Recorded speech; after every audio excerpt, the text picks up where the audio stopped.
Okay વિદ્યાર્થી મિત્રો નમસ્કાર. ફરી નવા લેક્ચર સાથે નવા મુદ્દા સાથે લેક્ચર નંબર 21 તમારી સમક્ષ. સુંદર મજાનો પોઈન્ટ છે મિત્રો, આવર્તનના પ્રકાર. બરોબર, એના માટે સિમ્પલ ટ્રીક આપણે તમે બોર્ડ ઉપર જોઈ રહ્યા છો. આવર્તનના પ્રકાર, પ્રભુની રજ સ્પર્શ કર, એ તમે માત્ર યાદ રાખો તો એ સરસ મજાનો મિત્રો તમને આવડી શકે. તો પ્રભુની રજ સ્પર્શ કર, એમાં શું કરીએ આપણે ગુજરાતીમાં લખીએ, પ્રભુની રજ સ્પર્શ કર. આવર્તનના પ્રકાર તો પ્રભુની રજ સ્પર્શ કર. તો ભાઈ એટલે શું? તો પ્રકાશાનુવર્તન.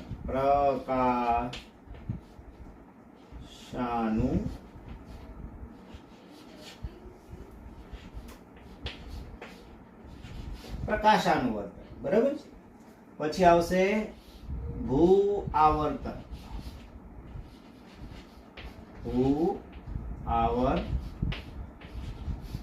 અને અહીંયા જે છે ને એમાં નીલ. નીલ એટલે કશું નહીં. બરાબર, ઓકે. આ નીલ એટલે કશું નહીં મિત્રો. Okay okay. પછી ર એટલે શું? તો કે ભાઈ રસાયણ વર્તન.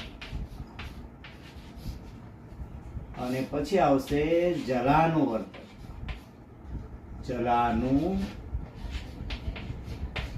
વર્તન. અને પછી આવશે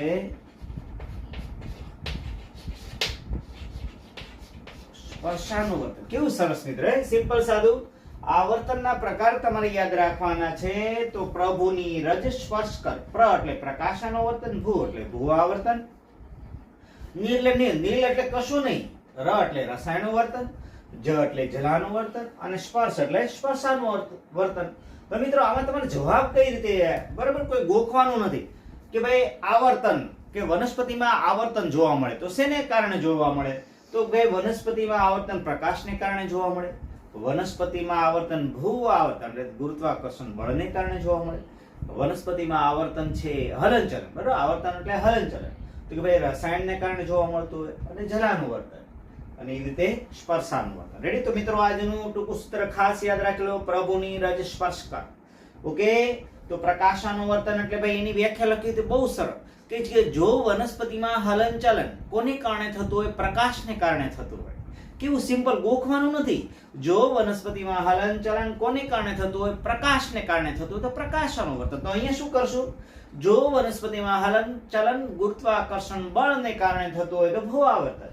પછી નીલ છે. ઓકે. પછી આપણે શું કરશું ભાઈ કે જો વનસ્પતિમાં હલનચલન રસાયણને કારણે થતું હોય તો કે ભાઈ તેને રસાયણનું વર્તન. જો વનસ્પતિમાં હલનચલન પાણીને કારણે થતું હોય તો જલાનું વર્તન. જો વનસ્પતિમાં હલનચલન છે સ્પર્શને કારણે થતું હોય તો એને શું કહીશું? સ્પર્શાનું વર્તન. એટલે સિમ્પલ સાદું. અને આવર્તન એટલે શું? તો આખી તમારે વ્યાખ્યા લખવી હોય. જો વનસ્પતિમાં હલનચલન પ્રકાશ, બરાબર, ભૂ એટલે કે ભૂ આવર્તન એટલે ગુરુત્વાકર્ષણ બળ. વનસ્પતિમાં જો વનસ્પતિમાં હલનચલન પ્રકાશ, ગુરુત્વાકર્ષણ બળ, રસાયણ, પાણી અને સ્પર્શને કારણે થતું હોય તો તેને આવર્તન કહે છે. સિમ્પલ વ્યાખ્યા, ગોખવાની નથી મિત્રો. તો આ વ્યાખ્યા, આ પ્રશ્ન જે 3 કે 4 ગુણમાં પણ પૂછી શકે તો એવો સરસ મજાનો પ્રશ્ન છે. માત્ર એક ટૂંકું સૂત્ર તમારી સામે, આવર્તનના પ્રકાર, પ્રભુની રજ સ્પર્શ કર. મિત્રો ઘણીવાર શું કહે છે ખબર કે ભાઈ પ્રકાશાનું વર્તન છે, બરાબર, કે ભાઈ પ્રકાશાનું વર્તન આવી રીતે આ વનસ્પતિ છે તો કે ભાઈ બરાબર, અને અહીંયા સૂર્ય ભગવાન છે, અહીંયા સૂર્ય ભગવાન છે, બરાબર, આ સૂર્ય ભગવાન જોઈએ આપણે. તો મિત્રો આ કિરણો અહીંયા આવ્યા, બરાબર, આની ઉપર આ કિરણો આવ્યા. અહીંયા આ મૂળ હોય છે, આ મૂળ હોય ને, આ મૂળ હોય. તો કે ભાઈ અહીંયા જો પ્રકાંડ કઈ તરફ જાય છે? સૂર્ય તરફ જાય છે.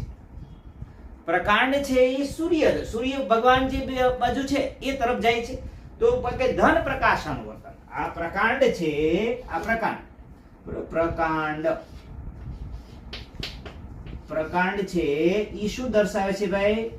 ધન પ્રકાશાનું વર્તન. જ્યારે મૂળ શું કરશે ભાઈ? મૂળ છે એ સૂર્ય છે એની વિરુદ્ધ દિશામાં જશે, એટલે કે મૂળ છે એ ઋણ પ્રકાશાનું વર્તન દર્શાવે છે. બરોબર? મૂળ છે એ શું કરશે ભાઈ? ઋણ પ્રકાશાનું વર્તન. હવે આ જ બાબત આ ભૂ આવર્તનને લાગુ પાડવી છે. તો ભાઈ પ્રકાંડ માટે ભૂ આવર્તન એટલે ગુરુત્વાકર્ષણ બળની દિશામાં મૂળ જશે, તો કે ભાઈ એને ધન ભૂ આવર્તન કહેવાય. બરોબર? અહીંયા આ ચિત્ર આપણે આ ભૂ આવર્તનનું દોરીએ. અહીંયા પાછું હાલો ભૂ આવર્તનમાં જોઈએ ભાઈ. અહીંયા તો ભાઈ એમાંય આપણે એક દોરીએ વૃક્ષ. બરોબર?